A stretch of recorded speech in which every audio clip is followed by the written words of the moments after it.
two federal cases, the one out of Florida, classified documents, the one out of here, D.C., January 6th, they go away. Yeah, they should go away. In fact, I think former Attorney General Barr said they should all go.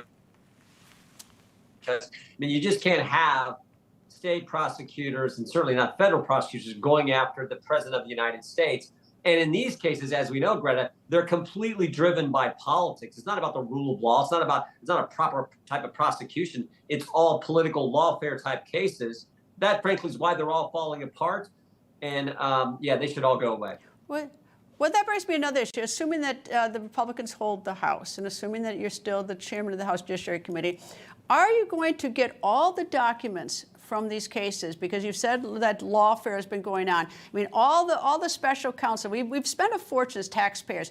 I'd sort of like to know what was going on, all the communications. The case will be over. There's no reason to keep them. That, and what about that audio tape that you subpoenaed from the Attorney General of President Biden speaking to Special Counsel Hur? Will you finally get that audio tape? Because once there's a new administration and a new sheriff in town, I assume you get those documents and recordings. Yeah, and obviously we went to court over the Hur audio tapes when he interviewed President Biden.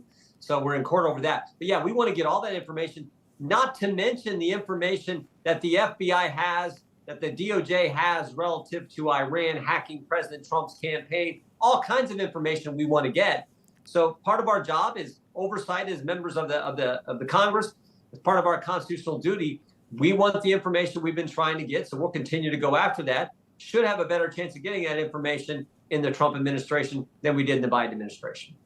Well, I felt sort of like a voyeur watching from the outside, and there have been a lot of allegations going back and forth, a lot of things I haven't liked about the way it was conducted by the special counsel. So I'd like to see the documents so that I, Sure. like every other American, we make an assessment. All right, the two other cases, the state cases, the New York case, a sentencing date coming up in that New York case and in the Georgia, those are state cases. So what becomes of those? That's not the federal case where that goes away when Jack Smith goes away.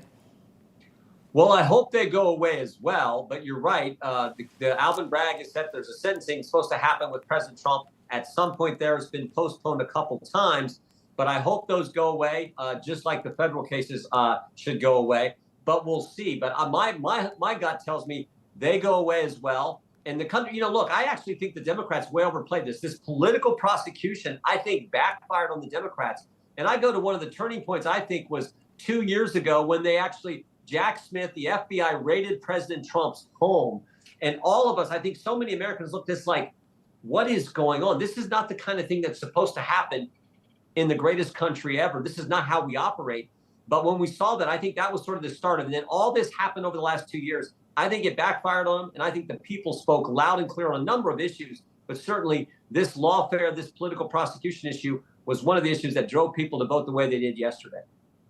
And I've always thought it was selective prosecution on the issue of the documents because there were 4 other people, Democrats and Republicans, who had classified documents who got a pass. All right, one last question. You're from Ohio, obviously. You're not in the Senate, but your governor is going to have to appoint someone as temporarily to be the senator from Ohio once Senator Vance is no longer the senator. Any thoughts who that's going to be, and are you likely to throw your hat in the ring, or do you know any thoughts on who it's going to be? Well, no, I'm not interested. I got the responsibility of chairing the Judiciary Committee. We got important work to do on securing the border and a host of other issues, to protecting the First Amendment, free speech, which I think was a central issue in this election yesterday. But I think there's Vivek Ramaswamy, one of my colleagues who I really like, Mike Carey. I think we a great senator. We'll see what our numbers are like in the House. And of course, we have, I think, Jane Timken is someone that's been mentioned, and our Secretary of State. So a number of good people from our state, but that's up to the governor. We'll see what Governor Wine decides to do. One other question. Are you going to get the information behind all the investigation on the First Amendment where the FBI was talking with big tech, trying to suppress different documents? Because a lot of that, I suspect, has been held back by the Justice Department. With the new administration, will you get that stuff and will you release it to the public so we can see the FBI was doing with big tech and what, so that at least we can sort it out? We want that information. There's a new coalition coming together around protecting the First Amendment. I mean, I always say, did you ever think you'd see Donald Trump, Elon Musk, RFK Jr., and Tulsi Gabbard on the same team? And just 2 weeks ago, there was a survey ranking the issues of importance with American voters. Of course, top of the list was the economy. But second was actually protecting free speech, protecting our right to speak out, a fundamental hallmark of this great country. So this is something that we're very, very focused on, and we think we've made a huge difference in this area. Was part of the reason our committee work was part of the reason this coalition's coming together. But yeah, we want to get all that and make sure that the American people can see it. Chairman Jim Jordan, thank you, sir. Thank you.